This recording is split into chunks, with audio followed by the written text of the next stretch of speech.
Welcome, folks, to this edition of the 700 Club. You know, the law is on the books having to do with illegal immigrants. But I, for one, wish the president had just cooled it on this one and get ahead with tax cuts and things like that, because this is setting up a firestorm. They're now rounding up illegal aliens all over the country, those that have come in here illegally. No, they're not supposed to be here, and if they're criminals, yes, they should be locked up. But boy, everybody's after him, and it's going to be one more brouhaha, which I wish we didn't have to go through. Wendy's here. I am, and it's Wednesday. It's Wednesday. That has to be something significant. A Wendy Wednesday. And I don't know if the folks at home can see your tie, but you have little horses galloping on there. Yeah, you are so observant. Little horses jumping over little fences. Because you are a horse fan. Equestrian. Equestrian, yes. Yeah, these horses are doing, that's a levade that horse is doing, a levade. A what? A levade. Yes, a levade. You're a French speaker, you know what a levade is, okay. Well, the president is also working with Congress on some key issues like repealing and replacing Obamacare, but some members of Congress are facing protests when they go home for local town hall meetings. Caitlin Burke brings us the story. From traffic violations to murder, any immigrant who is in the U.S. illegally and is charged, convicted, or even suspected of an offense is considered an enforcement priority under President Trump's new immigration rules. Those people who are in this country and pose a threat to our public safety or have committed a crime will be the first to go. Supporters are applauding the decision. It is about time. The new guidelines don't actually change any existing laws. But the immigrant community and its advocates are denouncing it. Breaking up families and deporting immigrants is not going to solve any of those problems. When Trump won the election in November, hundreds of universities, cities, and churches joined the sanctuary movement, offering asylum to undocumented immigrants. But a recent poll shows a majority of Americans stand behind President Trump's decision to crack down on sanctuary cities. According to the Harvard-Harris poll published in The Hill, 80% of voters say local authorities should have to comply with the law by reporting to federal agents the illegal immigrants they come in contact with.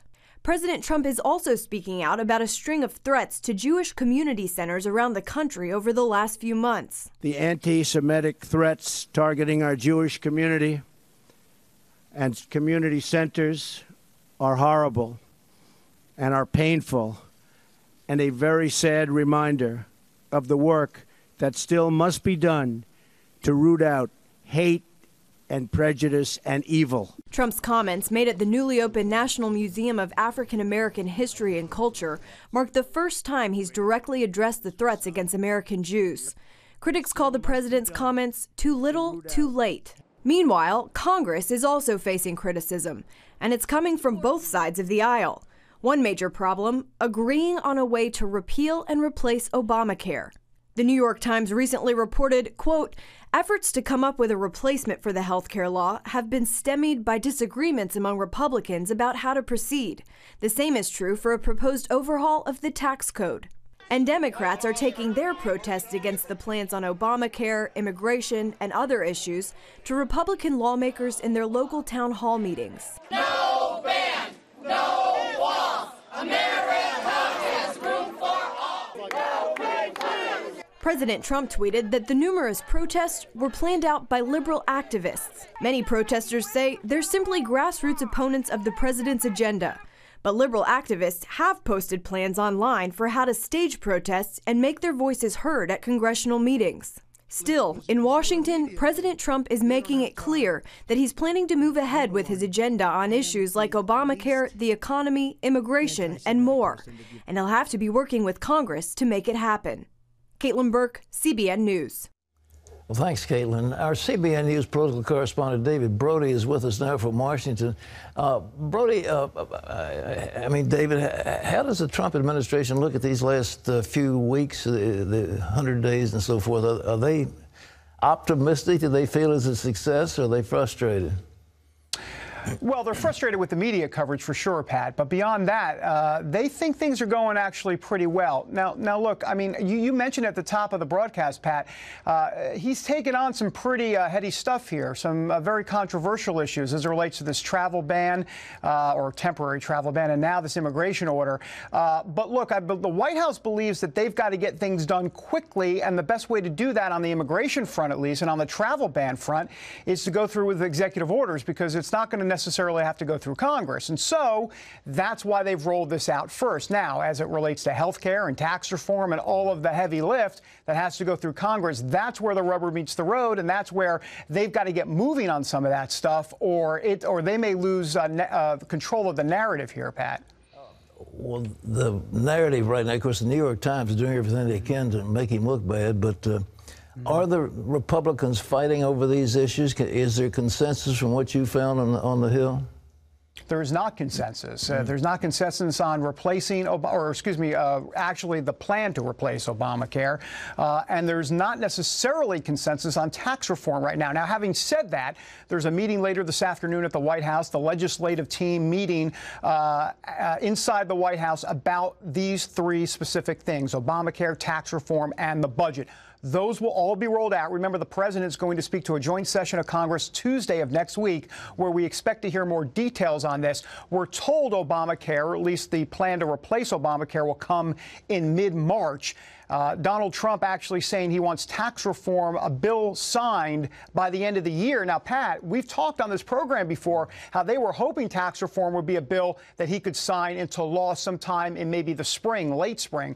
I don't think that's happening now. I think it's going to be much later than that. What's the sticking point on the repeal of Obamacare? What is the thing that it seems like there's a universal feeling among Republicans that that thing needs to go, but what's the holdup? Well, I think the holdup is how much of it do you replace, whether it be all at one time. You know, you've got the Rand Paul crowd, the Ted Cruz crowd who says, you know, get rid of the whole thing. And then you've got more of that establishment Republican crowd that says, hey, look, let's piecemeal this thing and go bit by bit. And so I think the concern in the Republican circles on Capitol Hill is if you're going to go ahead and get rid of the whole enchilada, you may have a bigger mess potentially later on down the road. And so I think there's some political calculation involved here, Pat. We know the Democrats have done everything to frustrate the appointment of the cabinet. It's just shocking what they've done. Is Mitch McConnell ready to jam those next appointments through and stop this back and forth? The sense is that the frustration is wearing thin for sure. Now, whether or not McConnell, who, as you know, Pat, is a student of the Senate and a guy that likes to play by the procedural rules, at least for the time being, he'd be reluctant to do that right away. Now, having said that, there are 7 or 8, I believe, still cabinet members not confirmed. Rick Perry at Agriculture, quite a few others. And so there is a growing sense of frustration that the president's not getting these cabinet members through. But once again, remember, Democrats, as you know, changed those rules back in 2013 to get those cabinet members through on a majority vote. So eventually they'll get there. But really, if you think about the crown jewel of all of this for the Trump administration in the first 100 days has been the Neil Gorsuch pick for the Supreme Court. It's gone over very well, and it looks like that's smooth sailing up there on that front. Well, he's bringing out a new executive order. I talked to Jay Sekulow about what's going to be in that. Jay thinks he can pass muster, but my goodness, to go back to that circuit out in California, it's just the Ninth Circuit is just, a terrible danger because they'll probably go against it. Then you've got a split cord. So it's a very risky thing he's doing right now. Well, what the White House wants to do is go dual track. In essence, they are not going to rescind the original executive order that was stopped by the Ninth Circuit. So in other words, that will go forward. What they'll do is they believe they can argue that case, that executive order, on the merits. It'll go back to Washington State, and they'll deal with that on one track. And then the other track will be this new executive order coming that is supposed to be tailored a little bit more specifically. It'll still include those 7 terror-prone countries. And by the way, Pat, I said terror-prone countries, not majority Muslim countries. You hear that a lot in the media. You know, that's a little bit of that media spin, majority Muslim countries. But we'll go with terror-prone countries. Those countries will still be in there, but obviously the green card holders and folks that are traveling into the United States at the time would be exempt. I've been saying, you know, the biggest Muslim country in the world is Indonesia. There's no discussion of Indonesia having any ban. And I don't believe Pakistan is in there either, and that's a big Muslim country. So in any event, David, one last thing. These protests, usually it looks like they're paid demonstrators. Are any of them legit, do you think?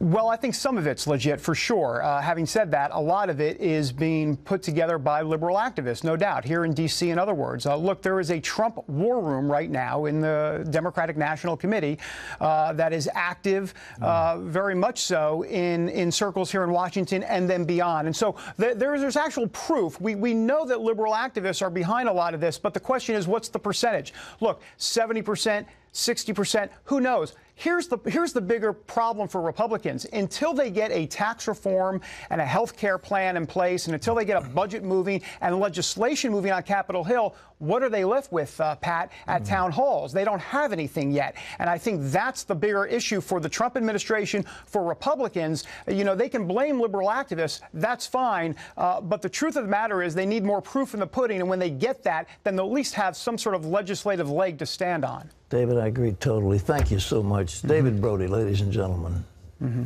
But it's only been a month. I know. You know, and so much is expected to get all of his cabinet in place, and but he has put a lot of Trump has put a lot of people back to work. Well, I think he's done a tremendous job. I mean, the stuff he's done is awesome. He's like indefatigable. He just keeps on going like the Energizer Bunny. I mean, he doesn't sleep a few hours a night, and he's just coming up with these creative programs. It's tremendous. What a wonderful president. But man, the long lives are out.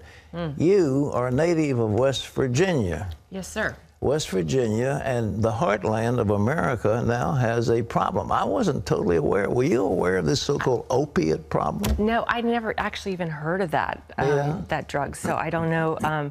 But yeah, my colleague Lori Johnson went down there, and we're going to talk about that. That's coming up.